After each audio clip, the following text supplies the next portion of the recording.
Téléanti, c'est bon, suivez Téléanti. Téléanti, c'est bon, siga Téléanti com Bispo Eli. Amen. Prenez du temps quand il prêche la parole. Prenez du temps le soir, de 9 à 11. Je vous le dis parce que ça vous fait vraiment du bien. Ça a délivré même mon épouse. Ton épouse, On a appelé par téléphone et le pasteur Eli, il a prié par téléphone et elle a été délivrée de ses angoisses. Amen. Délivrée, je vous le dis. Alléluia. Si vous y croyez, tout est possible. Bonjour Téléanti, Jésus-Christ vous aime. Et je t'aime, Bishop Eli, de tout cœur. Amen, amen, amen. Et toi, tu dis quoi? Et Bishop Eli aussi, c'est un homme de Dieu. Et aussi, on y va tout le temps dans son église. Et en plus, il est gentil avec nous. Amen. Alors les enfants, venez prier avec nous. Samedi 26 mai à 19h, il sera à Bergevin face à Cachafer. Et dimanche 27 mai à 7h30, il sera au Moule et à 10h à Bergevin et à 17h en Martinique à Squash Hotel. Venez recevoir votre miracle. Venez recevoir votre guérison. Après avoir survécu d'un choc électrique de 64 volts, l'homme de Dieu vient vous apporter l'électricité du ciel.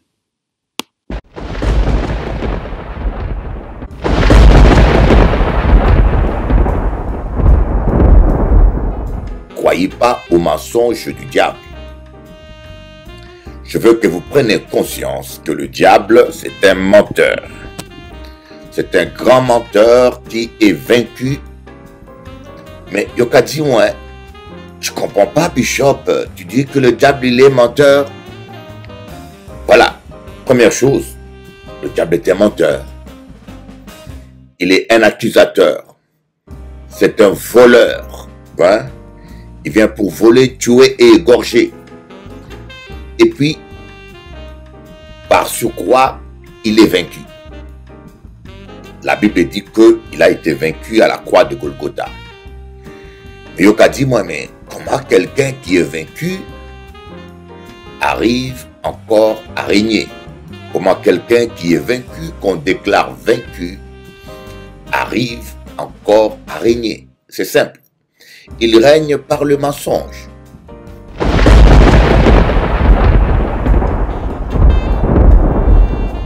Pour vous défaire, vous libérer de sa domination, vous devez commencer par ne plus croire à ces mensonges. S'il vous dit que vous êtes fini, dites-lui, Satan, tu es un menteur.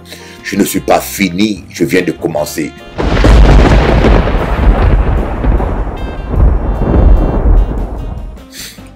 La première chose que je tenais à vous dire, que Jésus-Christ vous aime. Croyez-moi, il vous aime. Et deuxième chose que j'aimerais vous dire, qu'il a un plan merveilleux pour votre vie. Je ne sais pas, tu peux me dire, j'ai été déçu dans ma vie, les gens abusent de moi, je ne connais pas le bonheur, j'ai eu beaucoup de malchance. Oui, c'est normal que tu n'aies pas de chance quand tu ne laisses pas le Seigneur diriger ta vie. Ta chance, c'est Jésus. Notre chance, c'est Jésus.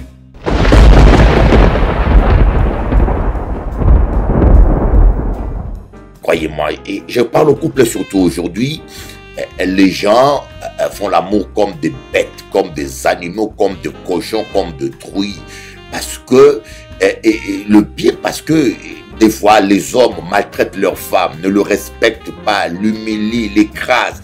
La femme est frustrée quand vous pressez dessus, elle donne plus du jus, elle donne plus du plaisir. Et en fait de compte, vous pensez que c'est l'acte sexuel lui-même qui n'est pas bien fait, alors que c'est votre femme que vous avez torturée, humiliée, écrasée. Il y a des hommes comme ça. Hein. Dans la famille, il doit humilier sa femme. Publiquement, il doit écraser sa femme. Et c'est là qu'il se sent homme. Vous voyez, surtout les hommes complexés. Surtout vous qui êtes complexés là. Hein. Gardez-moi bien avec tête à là. Vous qui êtes des hommes complexés. Quand vous voyez un homme tout le temps humilier sa femme devant ses amis en public, c'est révélateur d'un complexe caché. C'est que quelque part, il se sent moins homme. il se sent moins à la hauteur, alors il est inconsciemment contraint d'écraser sa femme parce qu'il croit que tout le monde est conscient, tout le monde va voir qu'il n'est pas vraiment un homme.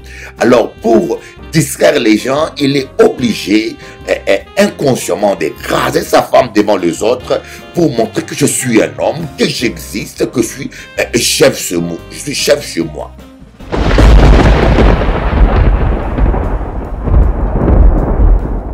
Bientôt, le mariage zoophilique sera reconnu.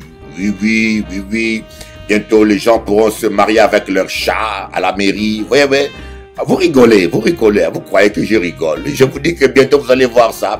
Vous allez voir des hommes aller avec leur truie à la mairie. Je suis marié avec ma truie à la mairie. Je vous dis, vous allez voir. Ils n'ont plus de limites. Et puis, ils vont dire, il faut que ce mariage soit reconnu par l'État. Hein?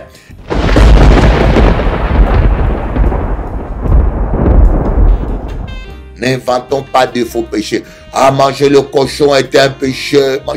Encore manger jambon, encore manger cochon, encore manger boudin. Alors le pire encore,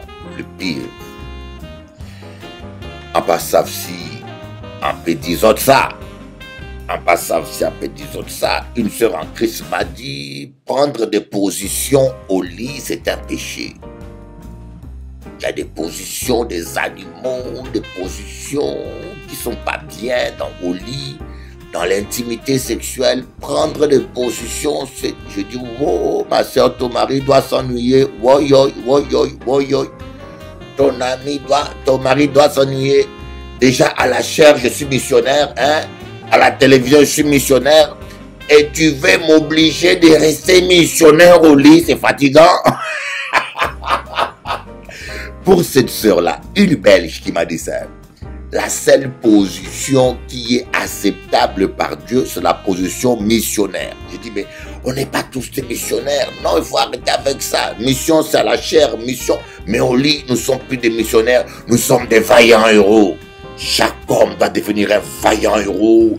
Il doit quitter les lits après avoir béni et remporter la victoire sur le diable.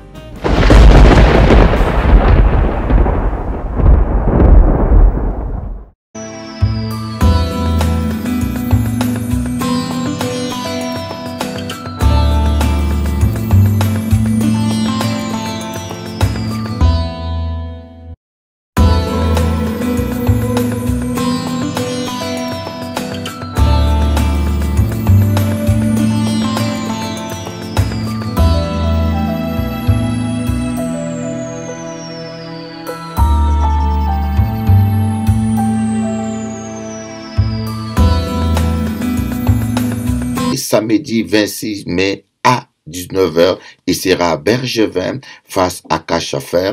Et dimanche 27 mai à 7h30, il sera au Moule et à 10h à Bergevin et à 17h en Martinique à Squash Hotel.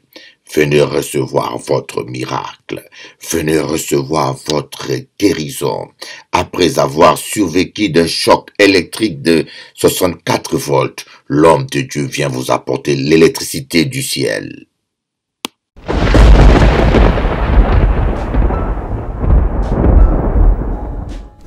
Voilà pourquoi je voulais que vous puissiez comprendre que toute parole qui sort de votre bouche a une vie.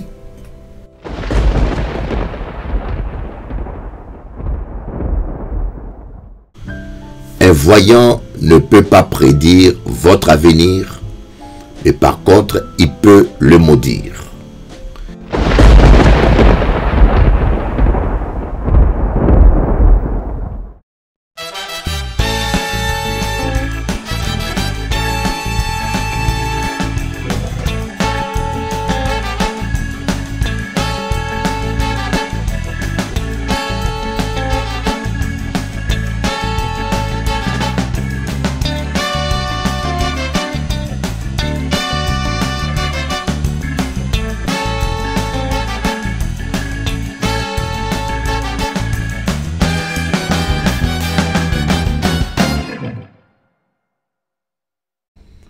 Vous savez, Dieu, il est juste.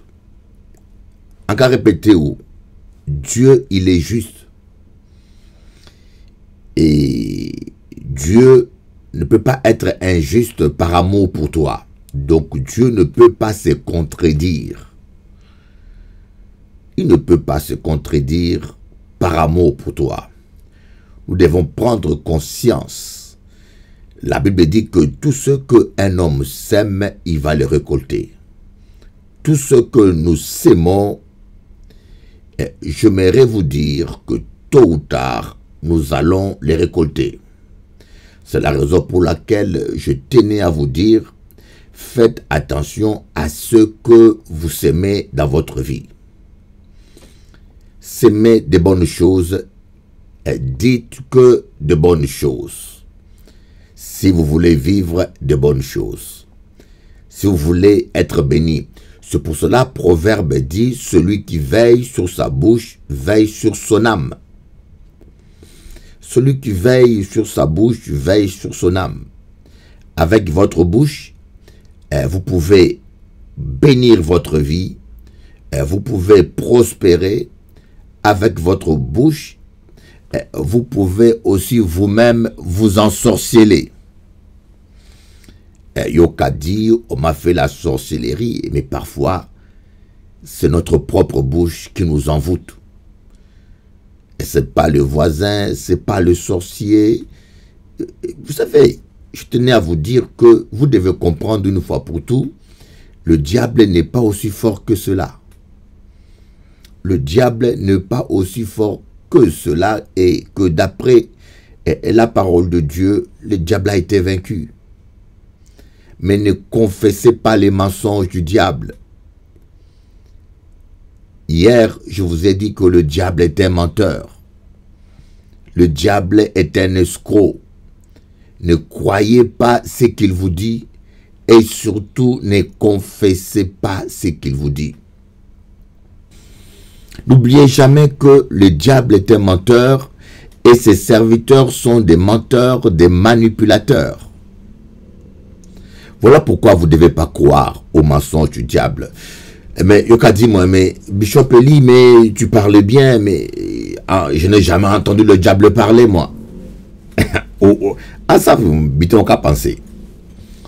Yoka parlait bien, Bishop Eli, bitons qu'à dit c'est intéressant, mais on n'a pas jamais écouté le diable à parler. Tu n'as jamais entendu le diable parler, bien sûr. Le diable n'a pas une bouche pour parler, une bouche matérielle, pour interférer dans cette sphère matérielle. D'accord? Il le sait, c'est pour cela qu'il aime contrôler les hommes, car au travers de certaines personnes, il peut interférer au travers de la bouche de certaines personnes. Voyez? Donc le diable peut utiliser la bouche des médecins. Je ne dis pas que le diable utilise la bouche de tous les médecins. Certains médecins sont utilisés par le diable, certains policiers. Le diable utilise qui peut contrôler. Même le diable peut utiliser ton enfant. Il peut utiliser ton époux qui te maudit, qui te dit que tu ne réussiras jamais. Dernièrement, j'ai reçu un courrier d'une personne qui était en train de me maudire. Vous voyez? De même que Dieu aussi peut te bénir au travers de certains de ses enfants, par les dons de prophétie. Il peut vous encourager, vous consoler, vous édifier. De même que le diable se plaît à nous décourager. Voyez, ça peut être ton père qui te dit que tu ne vaux rien. Ça peut être le professeur qui te dit que tu es nul. Ne croyez pas que vous êtes ce que les gens disent que vous êtes. Ne croyez pas cela et surtout ne confessez pas cela. Parce que, pourquoi je vous dis cela? Parce que ici-bas, vous aurez plus du monde des gens qui vont vous décourager que vous encourager. Si vous avez un projet, si vous avez un rêve, je peux vous dire, vous aurez plus de gens qui vont vous décourager que vous encourager. Même dans nos églises, quand vous avez une vision, vous ne devez pas la partager avec tout le monde. Ne faites pas confiance à tout le monde. Ne racontez pas vos projets à tout le monde. Même dans la famille parfois. Donc je reviens par vous dire, regardez même le cas de Joseph. Vous trouverez très peu de hommes qui vont vous encourager. Ne soyez pas choqués. Joseph avait une vision. Joseph avait une vision. Il a reçu une vision. Il a vu la lune, le soleil et les étoiles à genoux devant lui. Naïf et innocent, il va aller le raconter à son père. Son père qu'il aimait, son père qui avait lutté avec Dieu, son père qui était un vrai prophète, un patriarche qui avait vu Dieu face à face et qui a lutté avec Dieu et qui a été vainqueur. Israël, ex-Jacob, appelé Israël. Il avait confiance à son père, sauf que Dieu n'avait rien dit à son père. Lorsque Joseph va expliquer à son père, à Israël, un vrai prophète, son songe, Israël va se fâcher avec Joseph. Il va dire à Joseph, qu'est-ce que tu crois, hein?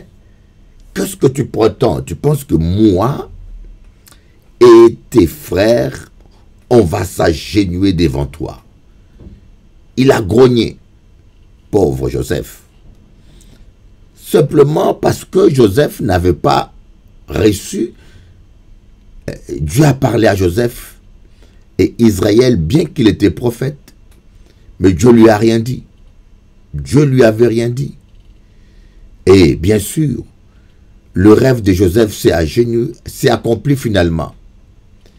Israël et ses 12 frères, un jour, sont allés s'agenouiller devant le premier ministre d'Égypte qui était devenu Joseph pendant les temps de famine. Mes amis, la parole de Dieu finit toujours par s'accomplir. Mais vous trouverez très peu de gens. Le diable va beaucoup utiliser notre entourage. Pourquoi le diable utilise certaines personnes plus que d'autres? Parce que certaines personnes ont plus d'accessibilité aux idées négatives, à la négativité. Il y a certaines personnes qui sont très quimbois, très sorciers, trop rancunés. Donc, je voulais vous dire que les paroles qui sortent de votre bouche, elles ont la vie. Et vous ne devez pas croire à toutes ces paroles mauvaises, diaboliques, que les gens du monde prononcent contre vous. Surtout, j'aimerais dire, un voyant ne peut pas voir votre avenir. D'après la Bible, il n'y a que Dieu seul qui connaît l'avenir. Je répète, un voyant ne peut pas voir votre avenir. D'après la Bible, il n'y a que Dieu seul qui connaît votre avenir. C'est la raison pour laquelle je voulais vous dire quelque chose de très important, de très capital. Un voyant ne peut pas prédire votre avenir, mais par contre, il peut le maudire. Des fois, vous allez voir un voyant, il vous dit l'année prochaine, votre femme sera enceinte, il va perdre un enfant. C'est une malédiction qu'il lance dans ta vie. C'est une malédiction et un sacrifice qu'il veut faire. Des fois, quand vous allez voir des sorciers, vous payez en nature et en espèces. Des fois, il vous dit payer 1 euro ou payer 200 euros. Vous dites, ben, dis donc, c'est moins cher. Mais vous ne savez pas qu'est-ce qu'il retire en nature en vous. Moi, j'ai vu des gens qui sont devenus fous. J'ai un cousin qui a perdu la tête parce qu'il était allé consulter les voyants. Il y a des malédictions, vous voyez, que les gens reçoivent. Donc un voyant ne peut pas voir ton avenir. Et lorsqu'il te prédit ton avenir, quelque part, il vous lance un sort qui malheureusement des fois s'accomplit parce que vous mettez foi à ces paroles. Lorsque vous dites l'année prochaine, votre femme sera enceinte, il fera une fausse couche, l'enfant mourra, vous y croyez. Et la Bible dit qu'il te sera fait selon ta foi. Puisque tu as la foi aux paroles du voyant, tu verras cette parole s'accomplir. Et naïvement, tu vas dire, ah, mais le voyant avait vu ça. Voilà, le voyant avait vu mon avenir. Non, il avait maudit ton avenir. Seul Dieu connaît l'avenir. Par Allah, en cas Dieu, c'est dans la Bible. Seul Dieu connaît ton avenir et mon avenir. Voilà pourquoi en cas Dieu, nous devons mettre notre foi en Jésus. Nous devons faire attention à tout ce que nous disons, à tout ce que nous proclamons, à toutes les paroles que nous déclarons, mes amis. Nous devons faire attention, car la mort et la vie sont au pouvoir de la langue. Je peux vous expliquer plein de choses, mais j'aimerais vous dire surtout la puissance de la parole. Ne confessez pas les paroles diaboliques. Ne confessez pas les paroles maléfiques. Ne déclarez pas des mauvaises paroles. Vous voyez, il y a des gens, par exemple, qui déclarent tout le temps « Notre famille est liée. Notre famille est liée. Notre famille est liée. Nous n'avons pas de chance dans la famille. Nous n'avons pas de chance. Dans notre famille, on meurt toujours par crise cardiaque. Dans notre famille, vous voyez, quand vous déclarez de telles paroles, vous êtes simplement en train de vous envoûter vous-même. Vous êtes simplement en train de construire une forteresse. Une forteresse, c'est un mur composé de plusieurs parpaings, les uns sur les autres, et c'est parfois un double mur ou un triple mur qui est tellement fort qu'il devient difficile à casser. Chaque fois que je déclare que je n'ai pas de chance, je mets une forteresse, un blocage à ma vie. Je n'ai pas de chance, je mets un autre parpaing. Je n'ai pas de chance, je mets un autre parpaing. Je ne réussirai jamais, je mets un autre parpaing. Donc, c'est ma propre langue qui bloque ma vie. Voilà pourquoi Salomon dit, la mort et la vie sont au pouvoir de la langue. Salomon savait de quoi il parlait. La mort et la vie sont au pouvoir de la langue.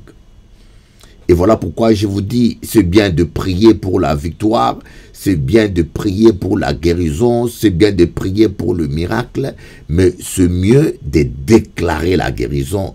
Prier pour la guérison, déclarer la guérison. Prier pour le miracle, confesser le miracle. Prier pour le salut, déclarer le salut. Mais qu'est-ce que nous faisons souvent? Nous prions pour la guérison, mais nous déclarons la défaite, la maladie. Nous prions pour la réussite, mais nous déclarons l'échec. Je me rappelle d'une sœur, quand je suis arrivé à Paris, on cherchait une salle. Quand je suis arrivé à Paris, on cherchait une salle avec une sœur. Et on a tourné en rond sans trouver de salle.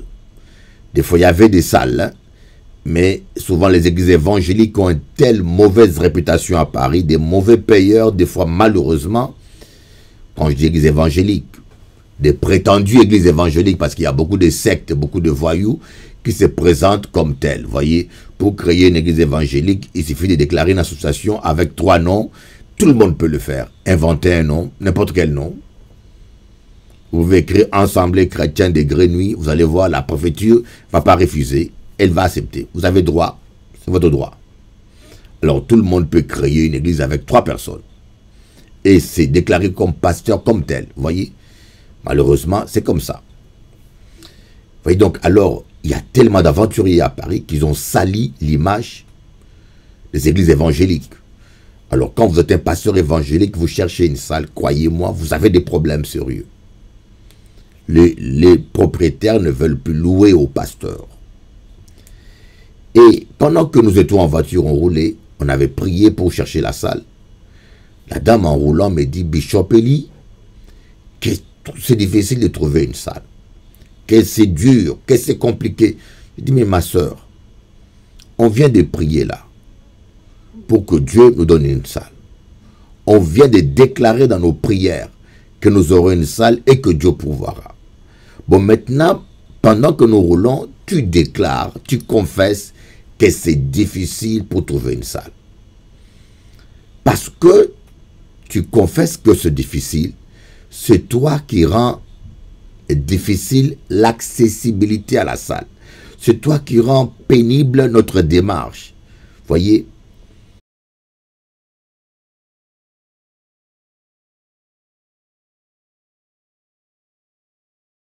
Samedi 26 mai à 19h, il sera à Bergevin face à Cachafer. Et dimanche 27 mai à 7h30, il sera au Moule et à 10h à Bergevin et à 17h en Martinique à Squash Hotel. Venez recevoir votre miracle. Venez recevoir votre guérison. Après avoir survécu d'un choc électrique de 64 volts, l'homme de Dieu vient vous apporter l'électricité du ciel.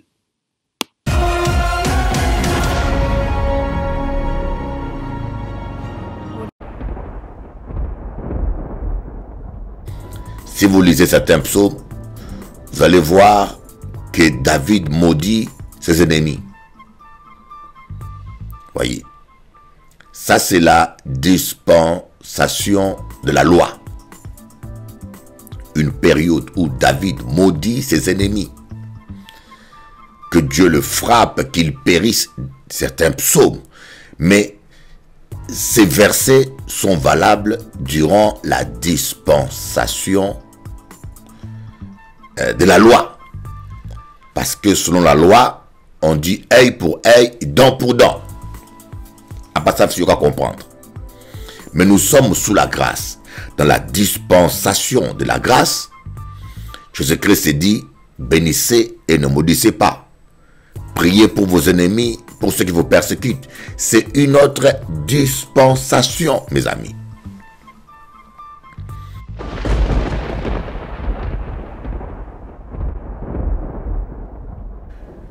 Les gens ne comprennent pas la Bible. Les gens s'autoproclament pasteurs sans aucune formation. Et certains même s'autoproclament pasteurs sans appel. Ils ont la formation intellectuelle, mais ils n'ont pas l'appel. Et tout ça nous crée des problèmes. Donc les dispensations sont des périodes pendant lesquelles Dieu se révèle dans la Bible à ses enfants.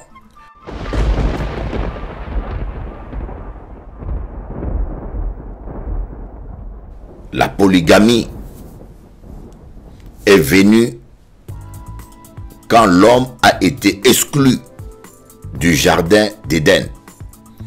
Ce n'était pas le plan parfait de Dieu. Voyez.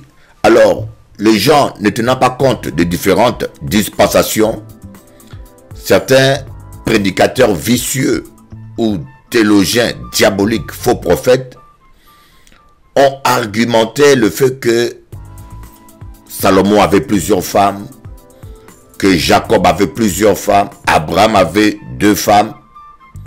Ils ont argumenté cela pour confirmer et défendre la polygamie. Alors que nous ne sommes plus dans la même dispensation que Abraham et David. Nous sommes dans la dispensation de la grâce. Et dans cette dispensation, vous allez voir aucun homme, aucune femme polygamique.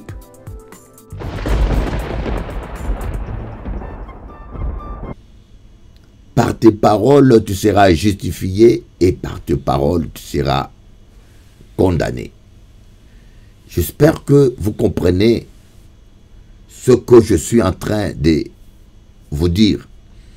Faites attention. La mort et la vie sont au pouvoir de votre langue. Avant de continuer, on va voir quelques versets.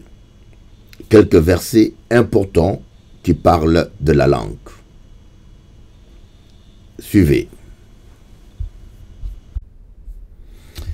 Alors, nous continuons notre enseignement. On va lire un passage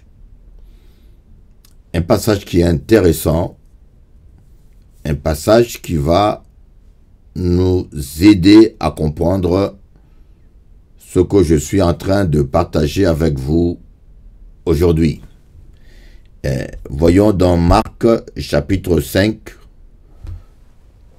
à partir du verset 22. Marc chapitre 5 à partir du verset 22.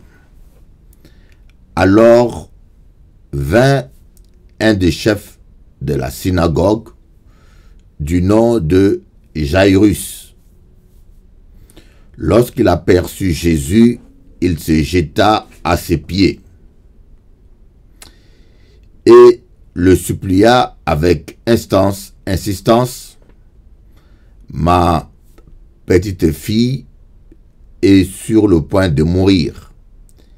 Viens, pose les mains sur elle, afin qu'elle soit sauvée, et elle vivra. Jésus s'en alla avec lui. Une grande foule le suivait et le pressait de tous côtés. Nous voyons une histoire assez spéciale. Jairus, dans Marc chapitre 5, était le chef de la synagogue. Et cet homme avait sa fille qui était gravement malade. Et ce qui me touche, la première chose, cet homme s'est jeté aux pieds du Seigneur. Voyez, c'est un geste prophétique. C'est un geste d'humilité.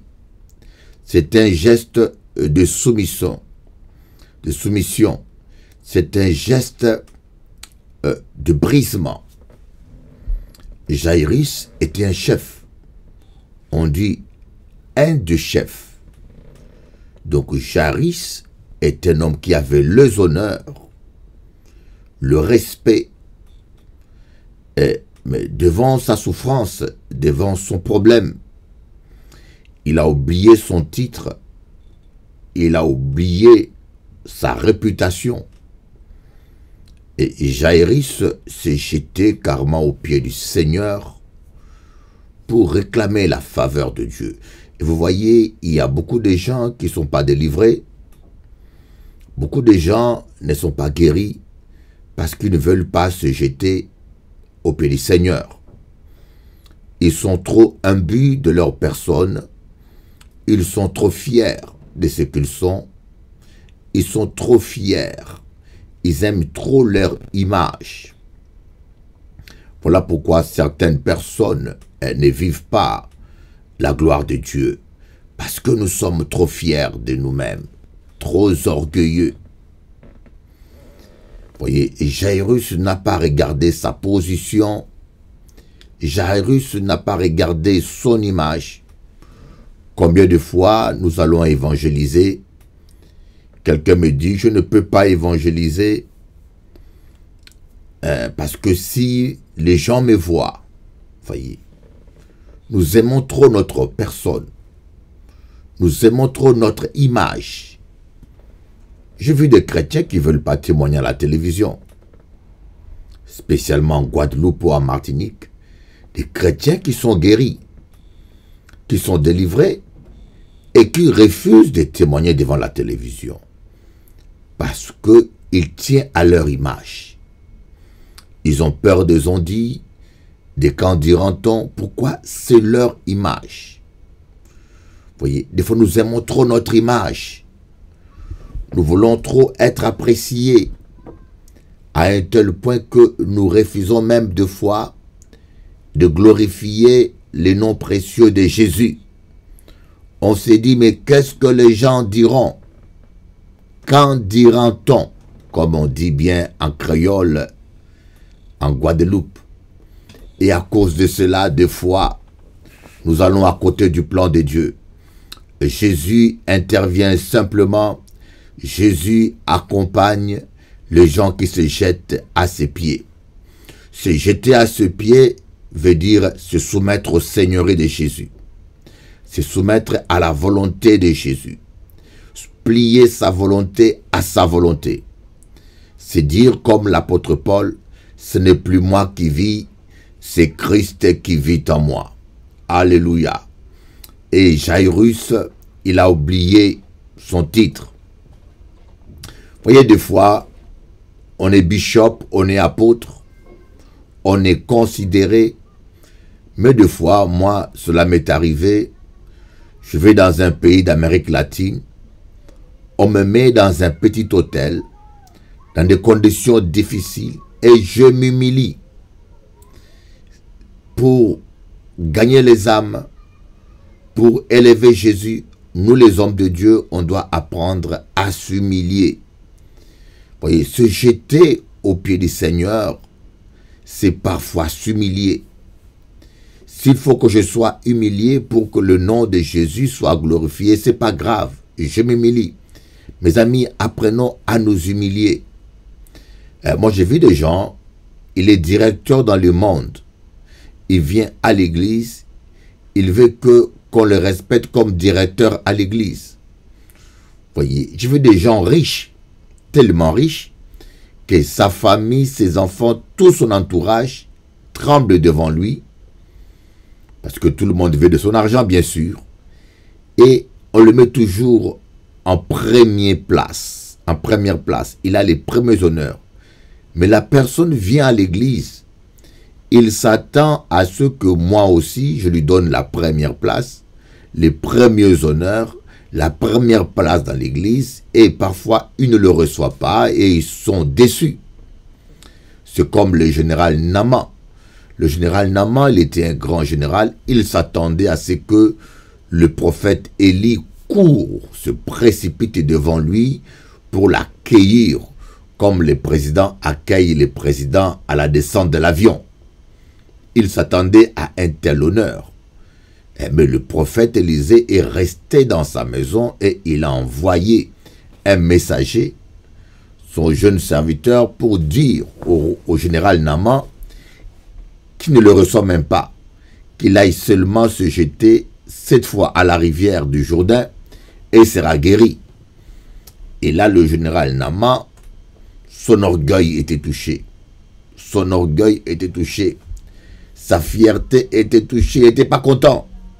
Il a dit, il n'y a pas de Dieu en Israël pour que on puisse me demander, m'humilier comme ça. Nous allons voir, des fois Dieu affronte notre orgueil. Mes amis, humilions-nous devant le roi des rois. Humilions-nous devant le Seigneur des seigneurs pour vivre sa gloire. Le verset 35 dit, « Il parlait encore quand des gens arrivèrent de chez le chef de la synagogue et lui dirent, « Ta fille est morte. Pourquoi déranger encore le maître ?» Dès qu'il entendit cette parole, Jésus dit au chef de la synagogue, « N'aie pas peur, crois seulement. » Il ne laissa personne l'accompagner sauf Pierre, Jacques et Jean, le frère de Jacques. Ils arrivèrent à la maison du chef de la synagogue où Jésus vit du tumulte, des gens qui pleuraient et qui poussaient des grands cris. Il entra, on dit, il entra et leur dit, pourquoi faites-vous ce tumulte et pourquoi pleure, hein? Il entra et dit, pourquoi faites-vous ce tumulte? Le verset 39. Il entra et leur dit, pourquoi faites-vous ce tumulte et pourquoi pleurez-vous? L'enfant n'est pas mort, mais elle dort. Il se moquait de lui, alors il les fit tous sortir, prit avec lui le père et la mère de l'enfant. Oui. Oui, j'aime bien ce passage où Jésus-Christ s'est dit, 36, dès qu'il entendit cette parole, Jésus dit au chef de la synagogue, « N'aie pas peur, crois seulement. » J'aime ça. n'aie pas peur, crois seulement. Voyez, Jairus avait la foi. Il a dit à Jésus, viens guérir mon enfant. Et Jésus a commencé à accompagner Jairus, parce que Jairus s'était soumis à la seigneurie de Jésus. Jairus, c'est l'image de tous les chrétiens, des vrais croyants qui se soumettent à la seigneurie de Jésus et qui peut dire sans mentir, ce n'est plus moi qui vis, c'est Christ qui vit en moi. Et en cours de route, voilà des gens négatifs qui viennent lui dire, comme une bonne nouvelle, ne dérange plus Jésus. Voyez, l'enfant est déjà mort. Le diable vient toujours pour vous décourager. Comme je vous ai dit, vous trouverez très peu de gens pour vous encourager. Lorsque vous marchez avec Jésus, lorsque vous allez en boîte de nuit, vous trouverez toujours des copains pour vous accompagner. Lorsque vous allez chez des maîtresses, ou même commettre l'adultère avec la femme de ton prochain, même des fois ton père, tes cousins, ta mère sont au courant, ils ne se gênent pas et vous laissent faire. Mais lorsque vous marchez avec Jésus, pour délivrer les âmes, pour guérir les malades, pour faire du bien, vous serez étonné de vous rendre compte que ce sont vos parents, votre épouse ou votre époux, ou même vos enfants, et même des fois des chrétiens qui vont s'opposer à vous et qui vont essayer de vous décourager. N'écoutez pas le diable, c'est un menteur. Voyez, là le diable utilisait les gens dès sa maison pour les décourager, parce que le diable savait que Jésus est la guérison et la résurrection. Le diable savait de quoi Jésus est capable. Et lorsque ces gens sont venus pour décourager ce monsieur, Jésus a entendu ces paroles et leur a dit, n'ayez pas peur, crois seulement. Crois seulement. Le minimum que Dieu nous demande, c'est de croire à sa parole. Ne croyez pas aux mensonges du diable. Ne croyez pas à ce que le diable dit. Ne croyez pas à ce que les hommes disent. Croyez à la parole de Dieu. Voyez, si le diable vous dit, si les hommes vous disent que vous êtes fini, que vous ne réussirez pas, mais ne déclarez pas ce qu'eux disent. Déclarez ce que Dieu dit. Qu'est-ce que Dieu t'a dit? Et j'aimerais te dire que ce que Dieu a dit à ton propos s'accomplira. Qu'il pleuve ou qu'il neige, que les gens croient ou pas, que les gens le veulent ou pas, je tiens à vous dire que ce que Dieu a dit pour toi s'accomplira. Tu vivras la réalisation des promesses de Dieu pour ta vie, car nous avons un Dieu grand, un Dieu merveilleux, devant qui rien n'est impossible. Il est celui qui change les circonstances et les temps. Il est le Dieu capable. Il est El Shaddai. Aucune situation n'est difficile devant lui. Aucune situation n'est compliquée pour lui. Rien n'est difficile devant ce Dieu de miracles. Je ne sais pas ce que tu traverses comme situation, Tati. Je ne sais pas qu'est-ce que tu traverses comme moment difficile. Oh, aujourd'hui là, il y a une dame qui m'a appelé. Elle vient souvent à l'église. Elle m'a dit, sa fille, elle travaille bien. Elle est appelée à être chef, si elle n'est pas déjà chef. Mais ses collègues par racisme, une femme antillaise bien sûr, ses collègues par racisme la combattent. Elle est au bout. Elle m'a demandé de prier et nous avons prié. Avant-hier, aujourd'hui, elle m'appelle pour me dire, Bishop Eli, j'ai une bonne nouvelle. Ma fille a retrouvé la paix. Depuis que tu as prié, ma fille a retrouvé la paix dans son travail. Son patron est intervenu. Amen. Demandez et vous recevrez. Et cette même sœur, elle avait un copain ou un concubin congolais. Elle est martiniquaise. Ça fait des années que cela traîne. Et cette sœur a m'a dit de prier pour que Dieu mette sa main. Elle veut régler sa vie. Elle veut avoir sa vie en ordre. Elle demande une faveur à Dieu, que Dieu mette sa main pour le mariage. Avant-hier, je crois bien, son compagnon est venu, lui a demandé la main. Et son compagnon a commencé à faire les démarches. Vous savez, il y a des fois des gens, le diable a lié leurs mains pour qu'ils ne s'engagent pas au mariage. Des fois, le diable a lié le mariage d'une femme ou d'un homme pour qu'il ne se marie jamais. Des fois, le pauvre monsieur veut s'engager, mais il ne sait pas pourquoi il aime la dame, mais il y a un blocage.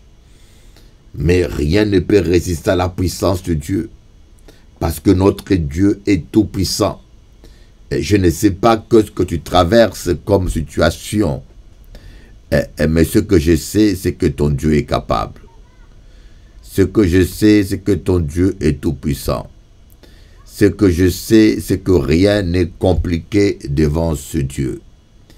Il est celui qui a créé la terre et les cieux. Ne doutez pas de la puissance de Dieu. Dieu est Dieu. Dieu est Dieu. Dieu est Dieu. Ta situation n'est pas compliquée.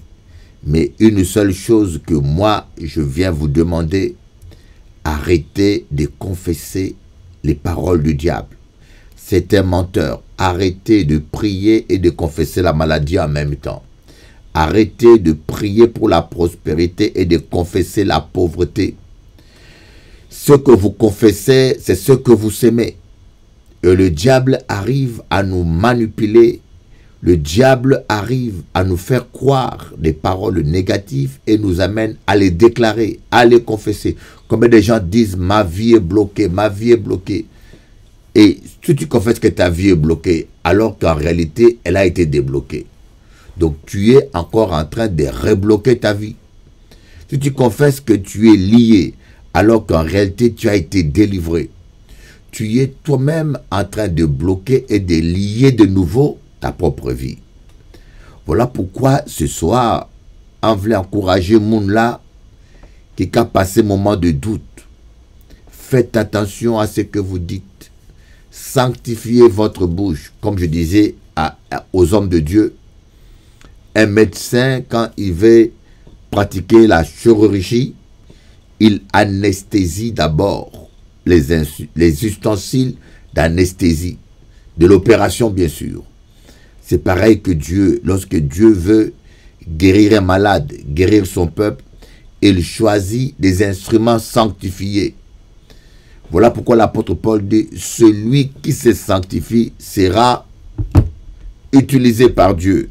Dans une maison, il y a plusieurs sortes de vases, des vases d'argent, des vases de pierre et des vases de certains en paille, certains d'or, pour un usage noble. Celui qui se sanctifie sera un vase d'usage noble. C'est comme si Dieu disait, le couteau qui est sanctifié, qui est anesthésié, stérilisé, c'est ce couteau-là qui sera utilisé pour la chirurgie. C'est normal. Alors toi, tu es serviteur de Dieu, tu es un homme de Dieu. La première chose que tu dois prendre, c'est à sanctifier ta bouche. Ne plus parler pour parler.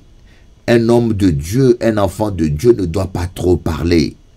La Bible dit qu'on doit être prompt à écouter et lent à parler. Il faut écouter. Un enfant de Dieu ne doit pas rapporter de faux bruits, ne doit pas répéter des paroles négatives et des paroles diaboliques, de peur de contaminer des autres. Au lieu d'être un instrument d'encouragement, tu finiras par devenir un instrument entre les mains du diable pour décourager, pour détruire le peuple de Dieu. Voilà un peu ce que je voulais partager avec vous. Que Dieu vous bénisse. N'oubliez pas que le diable, c'est un menteur. Croyez la parole de Dieu. Déclarez la parole de Dieu. Confessez la parole de Dieu. À bientôt. Samedi 26 mai à 19h, il sera à Bergevin face à Cachafer. et dimanche 27 mai à 7h30. Il sera au Moule et à 10h à Bergevin et à 17h en Martinique à Squash Hotel. Venez recevoir votre miracle. Venez recevoir votre guérison. Après avoir survécu d'un choc électrique de 64 volts, l'homme de Dieu vient vous apporter l'électricité du ciel.